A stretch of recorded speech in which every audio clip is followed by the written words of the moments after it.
It was 1993, and the airwaves were electric. This was the era where R&B began to embrace the rhythmic pulse of hip-hop, creating a sound that was both street-savvy and deeply romantic. Groups like Shy, Hometown, and Portrait commanded the charts, yet there was one group whose harmonizing held a specific, almost gravitational pull: Intro. Their name stood for innovative new talent reaching out, but for millions of young women, they were simply the sound of undeniable desire. The attention wasn't driven by rugged rap verses, it was carried by one voice, a smooth, soaring tenor that could melt a sound booth, delivered by a gifted songwriter named Kenny Greene. He was the anchor, the pen behind the poetry, the young man whose smile seemed to hold a world of secrets. But what happens when the sweet love songs fade? What happens when the spotlights dim and the man who wrote anthems about endless devotion must face the brutal, uncompromising truth about himself and his health? This is the quiet tragedy of a genius, extinguished too soon, a life of profound talent battling a painful, hidden reality. The story of Kenny Greene begins not with the bright lights of New York City clubs, but in the grounded, soulful heart of Detroit, Michigan, where he was born on January 17, 1969. The city's rhythm wasn't just Motown, it was the thundering beat of the gospel choir. Kenny's family roots were firmly planted in that sacred sound. His relatives were musicians who found their expression in the church. From a very young age, Kenny's life was scored by the Hammond organ and the earnest cries of Sunday worship.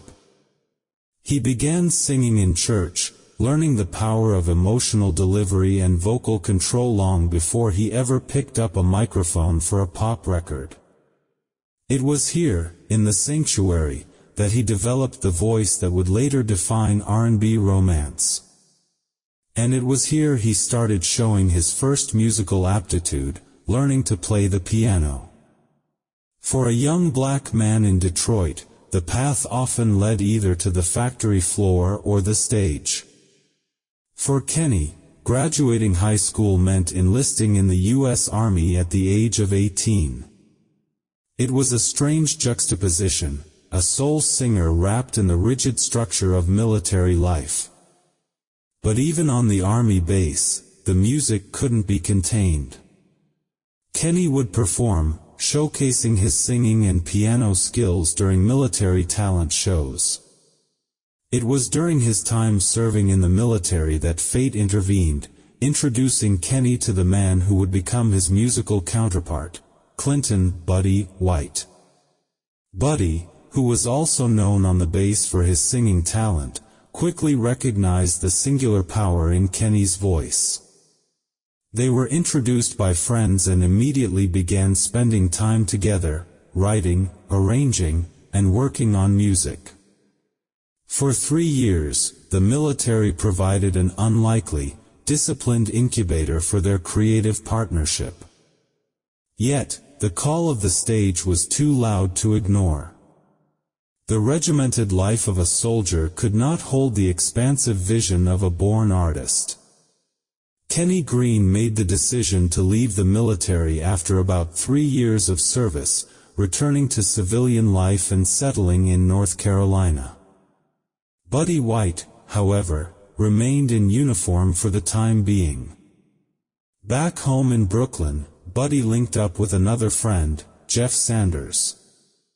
They were hungry to form a serious R&B group, a trio that could capture the changing sound of the early 90s. The last piece of the puzzle, the lead vocalist, the emotional core, was still missing. Buddy knew exactly who that voice belonged to.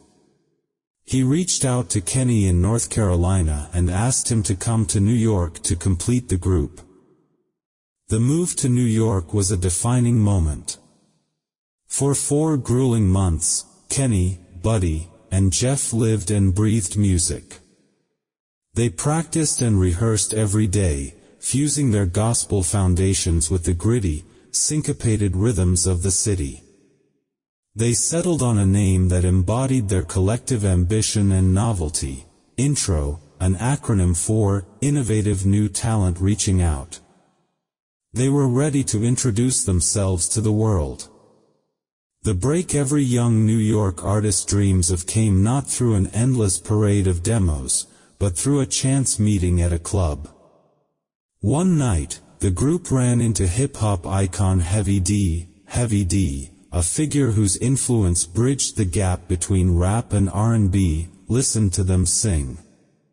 He was immediately impressed by their polished sound and, most critically, by Kenny's undeniable lead vocals. The result was a life-changing deal. Heavy D offered them a contract. The group was soon working alongside him and his producer, DJ Eddie F., in the studio. Kenny quickly established himself not just as a singer, but as a prodigious songwriter, a gifted songwriter who could lay down a complete song in about an hour. This dual talent made him invaluable. The first taste of success came not under their own name, but in collaboration.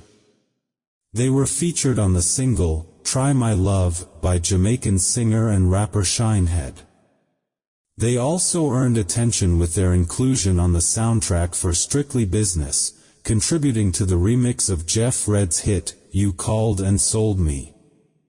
These early features solidified Intro's place on the burgeoning hip-hop soul scene, setting the stage for the immense success of their own debut album, and cementing Kenny Greene's arrival as a crucial, unforgettable voice.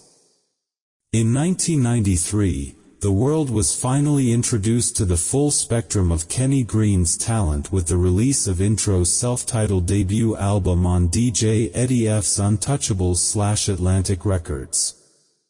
The impact was immediate and profound. This was the group that successfully married the smooth, intricate harmonies of R&B with the aggressive backbeats of the hip-hop generation. The album quickly earned gold status, propelled by a string of irresistible singles that etched themselves into the fabric of 90s slow jams. Hits like Love Thing, Let Me Be the One, and Come Inside all broke the top 30 on the R&B charts, creating a magnetic energy around the group. But it was their soulful rendition of Stevie Wonder's classic, Ribbon in the Sky, that demonstrated the depth of their artistry, helping to push the album toward its successful sales milestone. At the heart of this success was Kenny Greene's voice, clear, powerful, and laced with an emotional sincerity that turned simple love songs into profound experiences. Beyond his vocal prowess, Kenny Greene possessed a brilliance that few in the spotlight could match. He was a gifted songwriter. His creative flow was legendary among his peers. He could knock out a song in about an hour, crafting complex melodies and relatable lyrics with almost effortless speed. He didn't just sing the hits, he built them.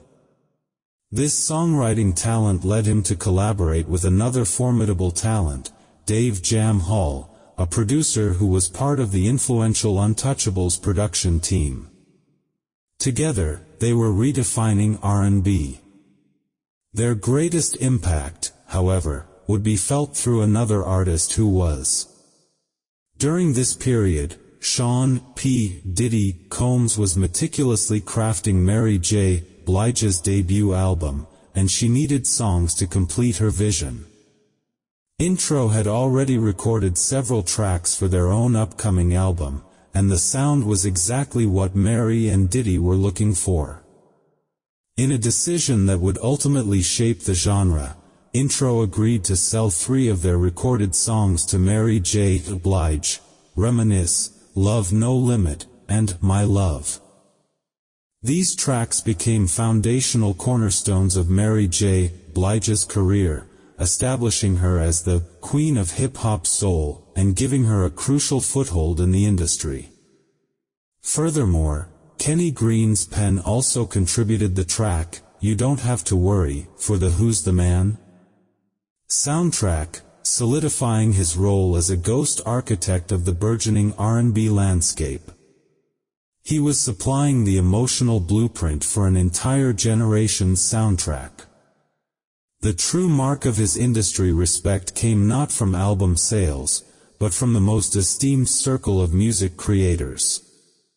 For his exceptional work with Mary J. Blige, Kenny Greene and Dave Jam Hall were jointly awarded the prestigious Songwriter of the Year award from the American Society of Composers, Authors and Publishers, ASCAP. This was an honor that placed him in the highest echelon of musical genius. They did not win alone, they tied and shared that monumental award with two genuine legends of the game, Jimmy Jam and Terry Lewis, who won for their work on Janet Jackson's massive hit, That's the Way Love Goes. At that moment, standing shoulder to shoulder with musical royalty, Kenny Greene's genius was undeniable. He had transcended his role as a boy band lead singer. He was now recognized as one of the definitive songwriters of his time. With a hit debut album and the ASCAP recognition in hand, the group spent the next 2 years straight touring non-stop.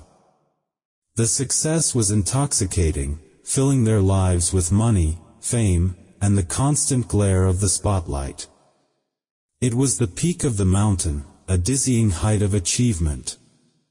However, the non-stop grind and the pressure to replicate their success began to wear on the foundations of the group and on the inner world of Kenny Greene. The grueling schedule left little time for the private introspection he craved, and the internal cracks were about to show. The relentless schedule and the intense pressure to follow up a gold-selling debut began to take their toll. In 1995, Intro released their sophomore album, aptly titled New Life. Despite featuring solid tracks like Never Again, Funny How Time Flies, and Feels Like the First Time, the album failed to capture the same momentum or match the runaway commercial success of their first effort. In the fast-moving landscape of R&B and hip-hop, this slowdown was more than a setback, it was a signal of instability. The internal dynamics of the group, strained by constant touring and the pressure to produce another hit, began to fracture. As the group continued working and touring, a falling out occurred between Kenny Greene and the other members. The creative anchor and lead voice was ready for a change, desiring a path that was purely his own. He made the difficult decision to leave Intro and pursue his music solo, stepping away from the platform that had defined him. Though his time with Intro had ended, Kenny Greene's genius as a gifted songwriter remained in high demand. His ability to pen a compelling, emotional song in an hour ensured his continued relevance in the industry, even as a solo artist without his own charting success. He seamlessly transitioned into a prolific songwriter for hire, collaborating across genres. He lent his talent to diverse and successful artists, working with pop acts like 98 Degrees, rappers such as Cameron and AZ, and R&B and pop stars including Tevin Campbell, Jason Weaver, and Tyrese. He even collaborated with the era's biggest crossover artist, Will Smith. Kenny Greene's work ensured that his unique lyrical flow and melodic sense continued to influence the music that filled American homes, a hidden architect of hits in the late 90s. The world knew Kenny Greene as the voice of smooth romance, the man who wrote the blueprint for love songs. But beneath the celebrity persona, he was fighting a deeply personal and isolating battle. His dual identity, the successful artist and the man with a hidden truth, was reaching a breaking point. In July 2001, Kenny Greene made a courageous and deeply vulnerable decision. He publicly came out as bisexual. For a male R&B star at that time, especially within the context of the black community and the music industry, this was a revolutionary act that required immense personal strength. The announcement was met with mixed reactions, but it was the first step toward living in his full truth. The silence following this disclosure was brief. Just months later, in a heart-wrenching interview with Sister to Sister magazine, Kenny Greene made a second, far more devastating confession. He revealed that he was suffering from AIDS. This was the cruel reality hidden beneath the gold albums and the touring success, a secret battle with the epidemic that was still tragically ravaging the black community in America. The revelation was a profound shock to the public, transforming his story from one of R&B fame to one of personal tragedy. His former bandmates, Buddy and Jeff, admitted they had heard the rumors about his personal life, but never questioned him directly. In the end, they were left to grapple with the painful reality of their friend's private suffering. On October 1, 2001, at the brutally young age of 32, Kenny Greene died in New York City due to complications from AIDS. The vibrant, talented voice of a generation was suddenly, quietly gone. The music stopped. The deepest wound, however, was reserved for his final farewell. While his friends from the studio arranged his wake, his biological family, the family of gospel musicians who had taught him to sing in the church, did not attend. This absence spoke volumes, a silent rejection born from the stigma surrounding his sexuality and his disease. The brilliant young talent who had poured his soul into love songs was forced to face the harsh judgment and isolation in his final moments. The tragedy of Kenny Greene's passing, at just 32, must be viewed through the lens of early 21st century America, particularly within the black community. The announcement of his AIDS diagnosis, closely following his declaration of being bisexual, thrust his private life into the fierce spotlight of public judgment. In the R&B world, deeply rooted in traditional, church-based values, the combination of his sexuality and the disease carried a profound stigma that transcended his musical fame. For millions of African Americans, the AIDS epidemic of the 90s and early 2000s was a devastating crisis, often shrouded in silence, fear, and misinformation. Kenny's decision to speak openly to Sister to Sister magazine was an act of radical honesty, shattering the facade of the romantic R&B superstar. Yet, his final, heartbreaking isolation, the absence of his family at his wake, underscores the cruel reality of the societal and familial rejection often faced by those who defied strict social norms. The starkest contrast in Kenny Greene's final chapter lies in his burial. Despite being reportedly abandoned by his family in his death, he was interred with full military honors at the Calverton National Cemetery on Long Island. The nation, recognizing his 3 years of service in the U.S. Army, provided a resting place of dignity and respect. It is a powerful, haunting image, the formal, impersonal respect of the state contrasted with the quiet, devastating rejection of his own blood. His resting place, marked by a simple government stone, is a silent monument to the battles he fought, not just the battle with the disease, but the arduous struggle for self-acceptance and.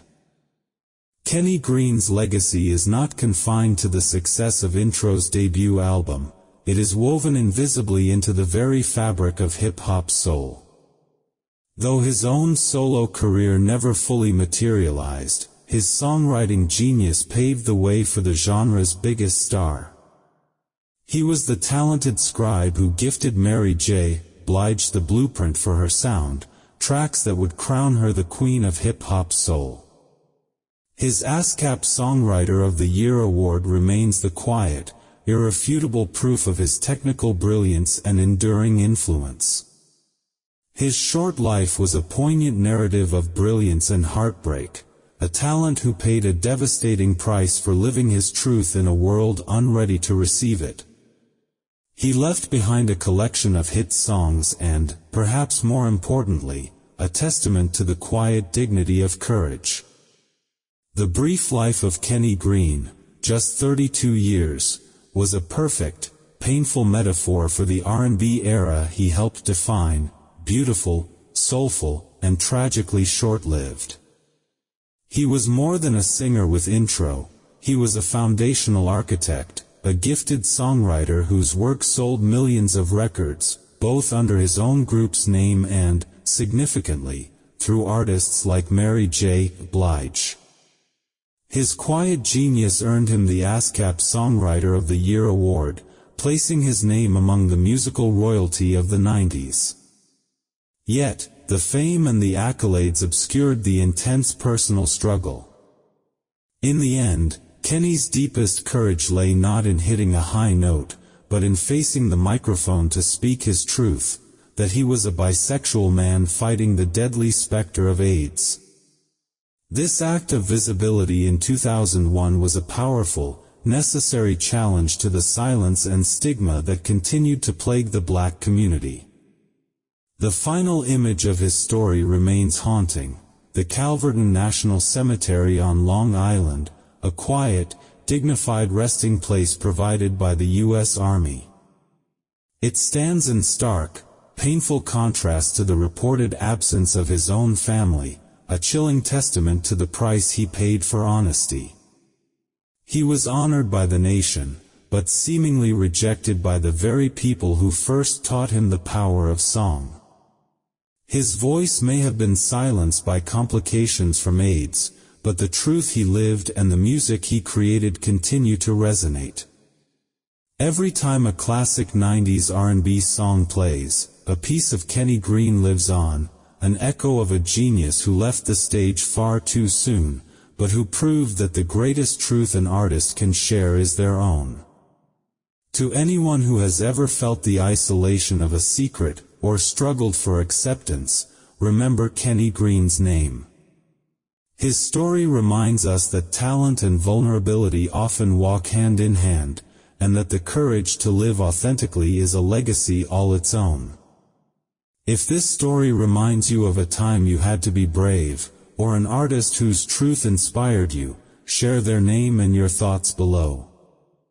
We read every comment.